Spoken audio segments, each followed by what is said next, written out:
Hello, everyone. I'm Chris Kapches, CEO of Chestnut Park Real Estate, and today I'm happily going to provide you with the September market report for the resale market for the Toronto and region. I say happily because it's one of the few months in 2025 where we're actually starting to see some improvement. Although, having said that, as we get through the data, you'll see that that improvement might be somewhat superficial and isn't quite yet structural, but we'll get to that. The real good news is that we saw sales go up in the month of September. We came in at 5,592 sales, which is 8.5% higher than it was September of 2024. So that's very good news. To qualify that a little bit, I should mention that that is still below the kind of 10-year average for sales in the month of September. But having said that, let's stick with the good news, which is that sales were up. Having said that, though, we look at some of the other key categories in the data for September, and we see that there were a lot of new listings. We see the total inventory levels quite high. Average sale price has continued to retract a little bit, and the length of time that properties spend on the market has increased compared to a year ago. So how do we reconcile those two situations? Sales up, but yet these other factors that appear to be pulling the market in a different direction. Well, let's look at what has happened in those other categories.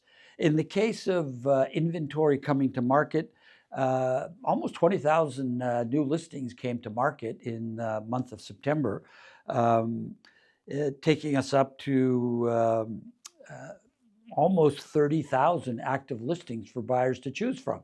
Again, having said that, and I've noted this in previous market reports, that's not a real number because a lot of those listings are listings that were on the market before. They didn't sell, they've come back, and they usually come back at a reduced price. So new is probably in quotation marks as far as those listings are concerned. But having said that, buyers have 30,000 properties in the Toronto and region area in order to choose which property they wish to buy. So that's one factor. The length of time that properties are on the market is about 33 days. Last year was 27 days. So that's a fairly substantial increase of over 20%, actually closer to 22%.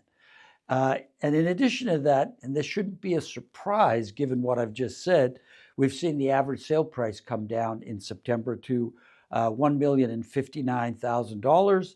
That's down almost 5% from the $1,112,000 that we achieved September of 2024. I should also mention that the average sale price has come down now for 8 consecutive months in 2025. The only month in which the results were higher this year compared to last year was in January of this year compared to January of 2024. But that seems almost like ancient history now. So what we see in terms of the increased sales is sales increase in every category, whether it's a detached property, a semi-detached property, a townhouse, or even condominium apartments, which until recently have been kind of the worst producing component of the overall market. And even they were positive in terms of sales results in September, both in the 416 and in the 905. So we have every one of these categories showing an improvement in sales, yet in every one of those categories, we actually see reductions in the average sale price. For example, if we look at the City of Toronto, 416, we see detached properties are up by 12.5%, semi-detached properties up by over 17%. Townhouses are up to close to 40% higher in sales than last year. And condo apartments, yes, condo apartments are up by 7.4%. Yet if we flip to the average sale price side of that equation, we see that detached properties are down by approximately 1%, semi-detached properties down by almost 9%, townhouses down by almost 5%, and these are the same townhouses that are selling at almost 40% more than they did a year ago, but yet still down in price by 5%. And of course, our condominiums are down by almost 4%. Quite a distinction between the rate of sales and then the average sale price. So how does one reconcile this strange occurrence? Well, it's actually relatively simple. We have this huge inventory, as I said, almost 30,000 listings. That gives buyers time, it gives buyers leverage, and it gives buyers choice.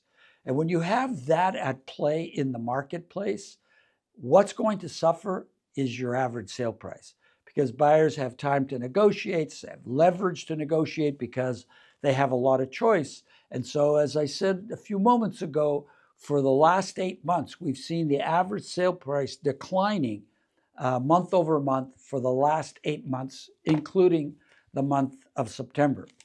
The good news is, though, that sales were up, and sales have continued to inch up on a regular basis over the last few months.